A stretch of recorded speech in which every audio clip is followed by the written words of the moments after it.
दो भाई होते हैं, एक चाचा का बेटा होता है तो एक ताऊ का बेटा होता है। जो चाचा का बेटा होता है अपने तहेरे भाई यानी कि बड़े भैया से एक बात कहता है कि भैया आज रविवार का दिन है, छुट्टी का दिन है, दुकान भी बंद रहेगी, क्यों ना हम लोग कॉफ़ी पीने के लिए बाहर चलें।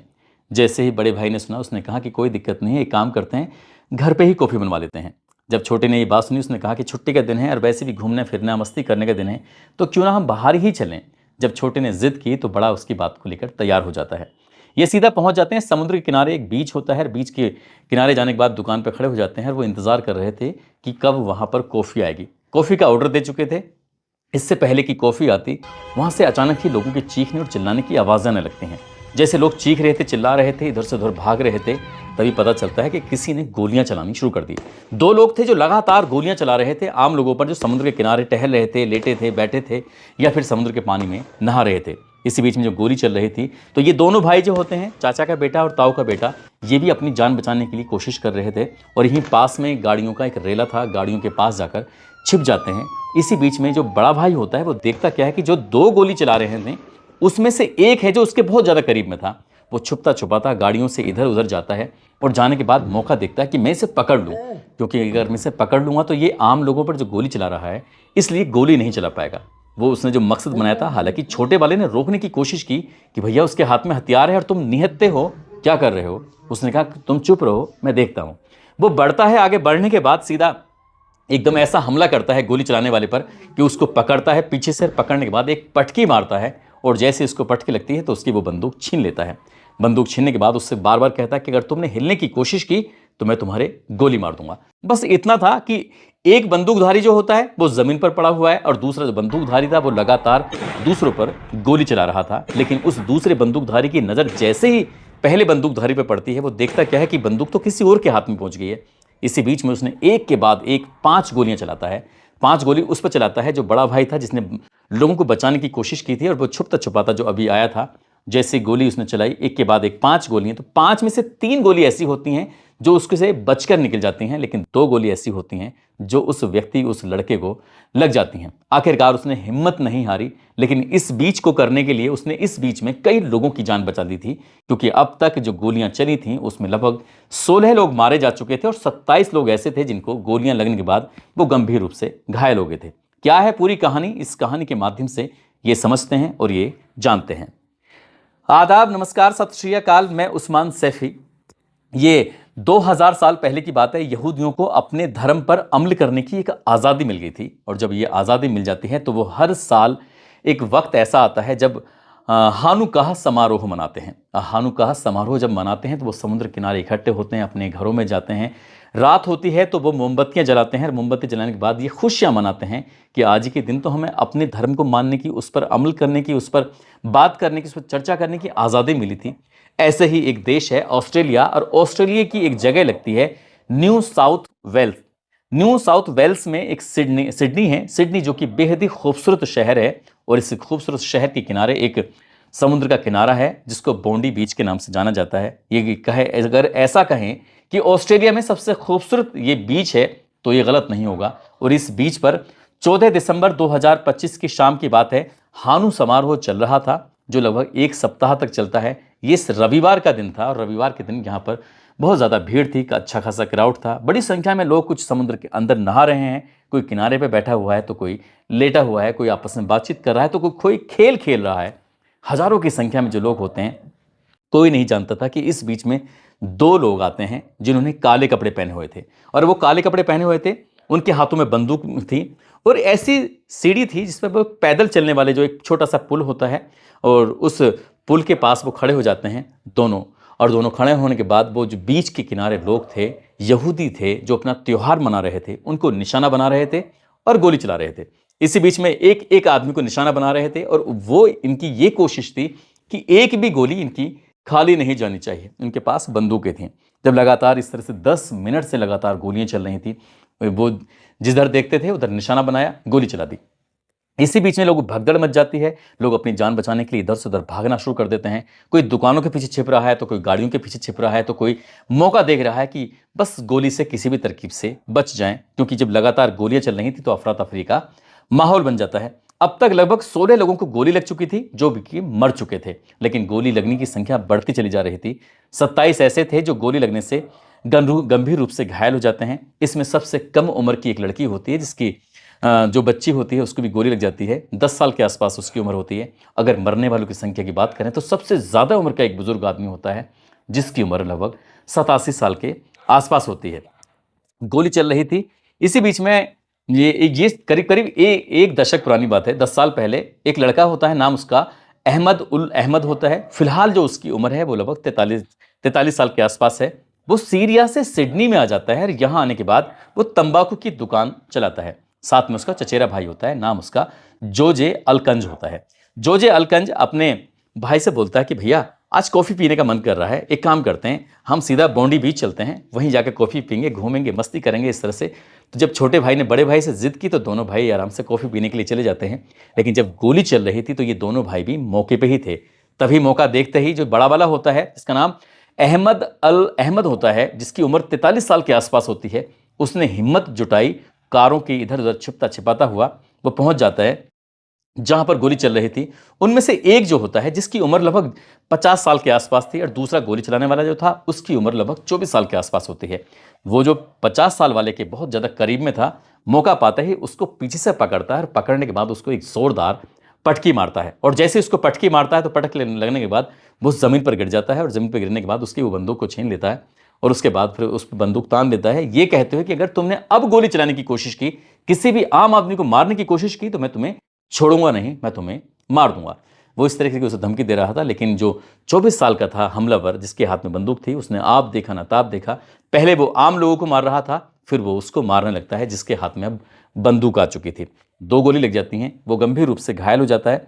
और इसी बीच में पुलिस को भी मौका मिल जाता है और जब पुलिस को मौका मिलता है तो पुलिस भी लगातार एक के बाद एक गोली चलाती है। जो 24 साल का था वो गोली लगने से गंभीर रूप से घायल हो जाता है, लेकिन जो 50 साल का होता है वो गोली लगने से उसकी मौके पर ही मौत हो जाती है, यानी कि मुठभेड़ में वो मौके पर ही मारा जाता है। अब कहानी आगे बढ़ती है। पुलिस ने आने के बाद जो घायल थे सबको उठा उठाकर हॉस्पिटल लेके जा रहे थे, अस्पताल में इलाज करा रहे थे। लेकिन इसी बीच में किसी ने एक वीडियो बना लिया था उस व्यक्ति का जो कि कारों की तरफ से छुपता छुपाता जा रहा है और जाकर वो बंदूक पकड़ लेता है। और फिर इसके बाद ये पूरी दुनिया में एक मैसेज वायरल हो जाता है कि देखो कितनी हिम्मत जुटाई और निहत्ते ने आखिरकार बंदूक छीनकर कई लोगों की जिंदगी बचा ली। लेकिन उसको खुद को गोली लगी हुई थी।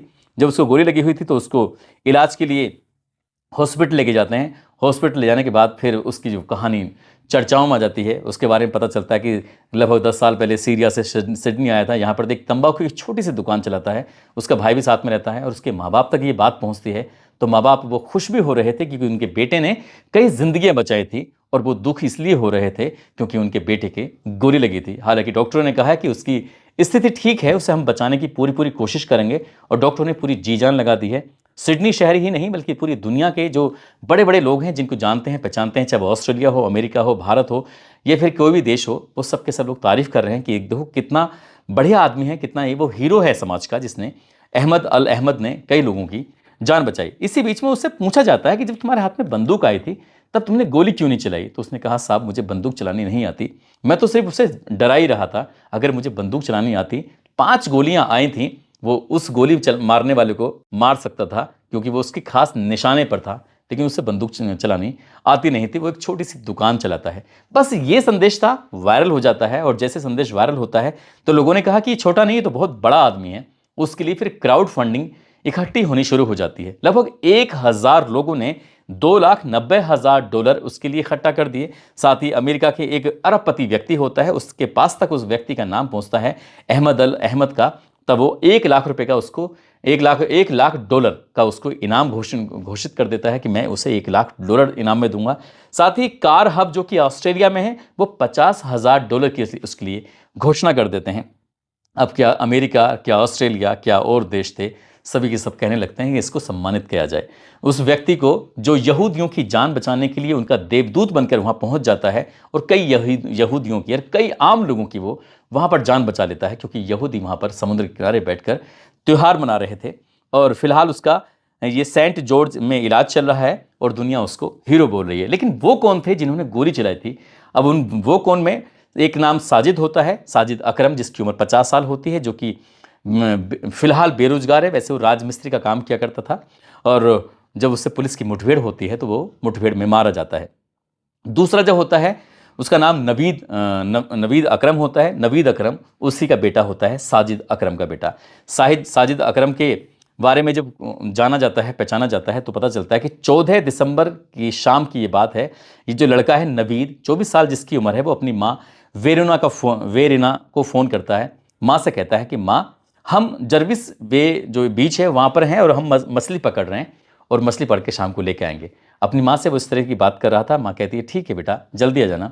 वैसे भी ये बेरोजगार थे, कुछ कर धरने रहे नहीं थे और ये समुद्र के किनारे चले जाते हैं। लेकिन माँ को उसने कुछ और कहानी बताई थी। यहाँ जाने के बाद वो गोलियां चलाकर लोगों की जिंदगी छीन रहा था, उनको लील रहा था। साजिद के बारे में जब कहानी जुटाने की कोशिश की तो पता चलता है कि साजिद अकरम जो होता है वो पाकिस्तान का मूल निवासी होता है, ऐसा मीडिया रिपोर्ट में दावा किया जा रहा है, लेकिन अभी ये पुख्ता नहीं हो पाया है। साल 1998 की बात है, वो पढ़ाई करने के लिए पाकिस्तान से ऑस्ट्रेलिया जाता है और जो पाकिस्तान से ऑस्ट्रेलिया जाता है वहाँ पढ़ाई कर रहा था और पढ़ाई करने के दौरान ही एक वेरेना नाम की एक लड़की होती है, उससे इसे प्यार हो जाता है। दोनों आपस में शादी कर लेते हैं। आया तो था वो स्टूडेंट बनकर, स्टूडेंट का वीज़ा लेकर वहाँ पढ़ाई करने के लिए, लेकिन जब उसकी शादी हो जाती है तो उसको फिर उसका जो वीज़ा था वो स्टूडेंट वीज़ा से बदल कर वीज़ा पार्टनर उसको मिल जाता है, यानी कि वो ऑस्ट्रेलिया में रह सकता है अपनी बीवी, अपनी की पत्नी की वजह से। और हालांकि उसको अभी तक वहाँ की नागरिकता नहीं मिली थी, लेकिन 1-2 साल बीत जाते हैं और साल 2001 में उनको एक बेटा पैदा होता है। उस बेटे का नाम रखा जाता है नवीद अकरम। नवीद अकरम ऑस्ट्रेलिया का नागरिक, उसको नागरिकता मिल जाती है लेकिन बाप को नहीं मिलती। ये दोनों मेहनत मजदूरी करते थे और मेहनत मजदूरी करने के बाद ही अपना भरण पोषण कर रहे थे। ज़िंदगी बहुत ठीक ठाक चल रही थी। ये राजमिस्त्री का काम इन्हें मिल जाता है और ये गन क्लब का मेंबर बन जाता है और धीरे धीरे करके उसने 5 बंदूकें खरीदी थी। 5 बंदूकें खरीदी इसलिए थी क्योंकि उसको शिकार खेलने का शौक था। वो शिकार खेलता था, शिकार खेल के वो आया कभी मछली का तो कभी किसी और जानवर का शिकार करके आया करता था। बाप बेटे के दिमाग में क्या चल रहा था कोई नहीं जानता था। और ये घर से निकले थे 14 दिसंबर 2025 की शाम को कि हम लोग मछली पकड़ने के लिए जा रहे हैं, लेकिन मछली पकड़ने नहीं बल्कि वहाँ जाते हैं और गोली चलाना शुरू कर देते हैं। 16 लोगों की हत्या कर देते हैं। 27 में से 7 ऐसे होते हैं जो गंभीर रूप से घायल होते हैं, जो जिंदगी और मौत की जंग लड़ रहे हैं। माँ से जब पूछा जाता है तो माँ कहती है कि मेरा बेटा तो ऐसा हो ही नहीं सकता, मेरा बेटा तो बहुत ही अच्छा है, मेरा बेटा तो किसी गलत संगत में है ही नहीं, मेरा बेटा ना शराब पीता है ना कोई नशा करता है, उसके जैसा तो कोई बेटा हो नहीं सकता। लेकिन उसके बेटे की जो बात है पूरी दुनिया जान रही है कि उसका फोटो सोशल मीडिया पर बहुत तेज़ी के साथ वायरल हो रहा है। उसके बेटे ने लगातार गोलियां चलाईं, अपना बाप का साथ दिया। हालांकि साल 2019 में ऑस्ट्रेलियाई सुरक्षा खुफिया संगठन ASIO ने उसे पकड़ा था, नवीद को, क्योंकि उसकी कुछ गतिविधियां जो थी वो गलत थी, गलत तरीके से वो पेश आ रहा था। उसके खिलाफ कोई सबूत नहीं मिला था लेकिन उसको छोड़ दिया। काश कि उनके ASIO ने उसे पकड़ा था और पकड़ने के बाद काश उसको जेल में डाल दिया होता या उसके दिमाग को पढ़ लिया होता कि भविष्य में आकर वो इतने लोगों की, बेकसूरों की हत्या करेगा, तो शायद ये दुनिया की बहुत बड़ी खबर नहीं बनती। और ऑस्ट्रेलिया ने इसे आतंकवादी हमला घोषित कर दिया है और जो इज़राइल है वो ऑस्ट्रेलिया को लेकर तमाम तरह की बातें कर रहा है। हमने पहले ही आगाह किया था, उसके बावजूद भी आप लोगों ने इस पर ध्यान नहीं दिया, क्योंकि पिछले काफ़ी समय से जो न्यूज़ चल रही थी यहूदियों के बारे में कि यहूदियों जो हमला करते हैं वो मुसलमानों को, बच्चों को, बूढ़ों को, सबको शिकार बनाते हैं, उनको मारते हैं, तो इसलिए अलग अलग देशों में, अलग अलग जगहों पर यहूदियों के प्रति कुछ मुसलमानों में नफरत फैल गई है और इस नफरत का वो बदला ले रहे हैं। आए दिन कहीं ना कहीं हमले की सूचना मिलती रहती है। लेकिन एक शख्स ऐसा भी होता है जिसका नाम अहमद होता है, जो कि खुद सीरिया का रहने वाला है। तो ये भी बताया जाता है कि उसी के इलाके के लोगों को, बच्चों को, बूढ़ों को मारा जा रहा था और उसी ने ही हीरो बनते हुए न जाने कितने यहूदियों की ज़िंदगी बचाई। दोस्तों, इस पूरे घटनाक्रम को सुनाने का उद्देश्य किसी को परेशान करना नहीं है, किसी का दिल दुखाना नहीं है, बल्कि आपको जागरूक करना है, आपको सचेत करना है। और जाते जाते ये साजिद भाटी हैं, हाशिम मंसूरी हैं, अब्दुल्ला अंसारी जो बिहार के रहने वाले हैं, आज इनका जन्मदिन है। इनको जन्मदिन की ढेरों सारी शुभकामनाएं, बहुत बहुत मुबारकबाद। और पंजाब के रहने वाले हैं अनमोल खान, उनकी पत्नी हैं सीमा खान, आज इनकी शादी की सालगिरह है। इनको शादी की सालगिरह की बहुत बहुत शुभकामनाएं, बहुत बहुत मुबारकबाद। कुछ लोगों ने नाम लेने की अपील की है, जिसमें आशा निषाद, विजय सिंह मीना जो कि मध्य प्रदेश के हैं, इरशाद खान, हिमांशु ठाकुर, पुष्पेंद्र चौहान, नवरत्न सैनी, चंद्रशेखर मीणा, तौफीक पठान, विक्की कुमार चंद्रवंशी, मौलिक पटेल, मदन लाल गुज्जर, विकास कुमार, जितेंद्र राजपूत, प्रवीण नंदनी, राजेश शर्मा, बहादुर सिंह राजस्थान से। आप सब लोग अपना ख्याल रखें, सुरक्षित रहें। जय हिंद, जय भारत।